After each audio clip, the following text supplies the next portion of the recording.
The sun sank low over the jagged ridges of Arizona territory, throwing long shadows across the desert as the heat of the day surrendered to the cool hush of evening, and Jeb Carter rode his weary bay horse down a narrow trail that twisted through dry arroyos and scrub dotted with mesquite and saguaro. He was a cowboy by trade, a drifter by choice, a man who carried the dust of half the frontier on his boots and the ghosts of his past and the lines on his face, and though he never spoke of it, anyone who looked into his heart, whether burnt eyes, could see a story of regrets, whiskey, and the quiet violence that clung to men who had lived too long on the edge of law and wilderness. And that night, like too many nights before, Jeb's thirst had driven him to drink until the bite of whiskey had dulled his senses and sharpened the reckless fire inside him. So when his trail wound near a small canyon where a low fire burned and a lone figure moved against the glow, he reined his horse in and slid from the saddle with more curiosity than caution,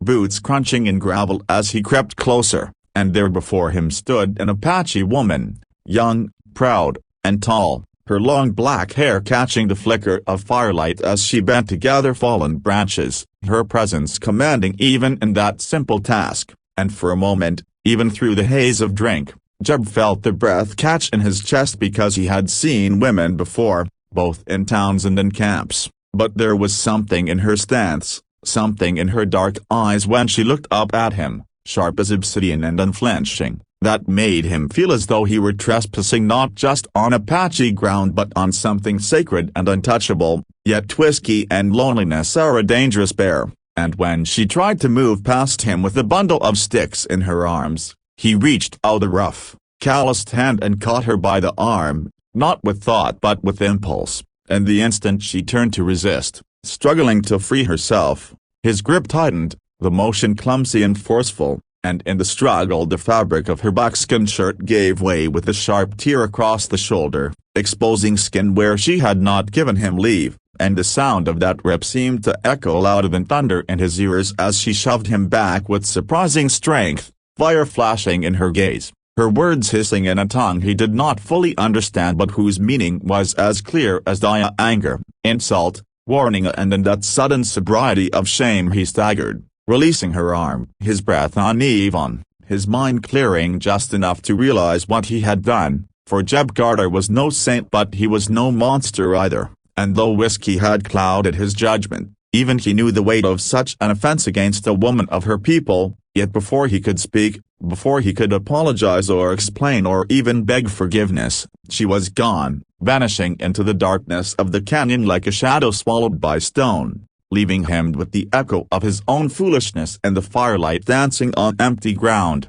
and as he stood there, the torn scrap of her shirt still vivid in his memory, dread coiled in his gut because every man who had spent time in Apache lands knew one unbreakable truth: to dishonor an Apache woman was to dishonor her family, her clan, her entire people, and the price for such an act was always blood. So when Jeb stumbled back to his horse and rode off into the desert night, he carried not only the weight of his guilt but the heavy certainty that his mistake would not be forgotten nor forgiven, and the desert itself seemed to whisper the coming storm in the chill wind that swept across the mesas, rattling the dry brush as coyotes yipped mournfully in the distance, and by dawn, when the first streaks of sunlight bled across the horizon, he saw them, small at first, like black dots against the rising glow, moving with the speed and grace of men born to the saddle, and as the moments passed, those dots multiplied, spreading wide,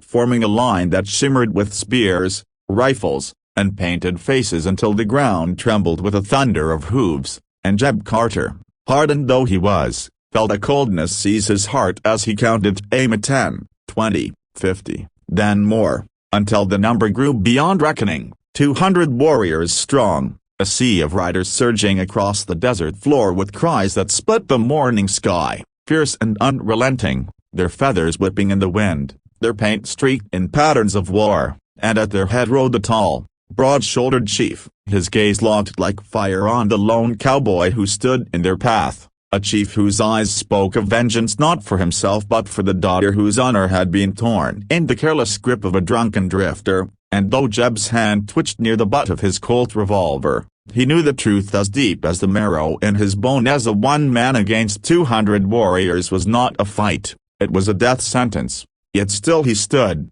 routed to the earth as the war cries rose louder, the dust choked the air, and the circle of horsemen began to close around him, and in that terrible, breathless moment Jeb Carter understood with a clarity sharper than any blade that his reckless act had not only sealed his fate but had set a fire that could sweep across the frontier, burning everything in its path, and as the hoofbeats drummed like thunder all around him, he clenched his jaw, gripped the worn handle of his pistol, and prepared to face the storm he himself had summoned with one drunken, thoughtless pull of his hand.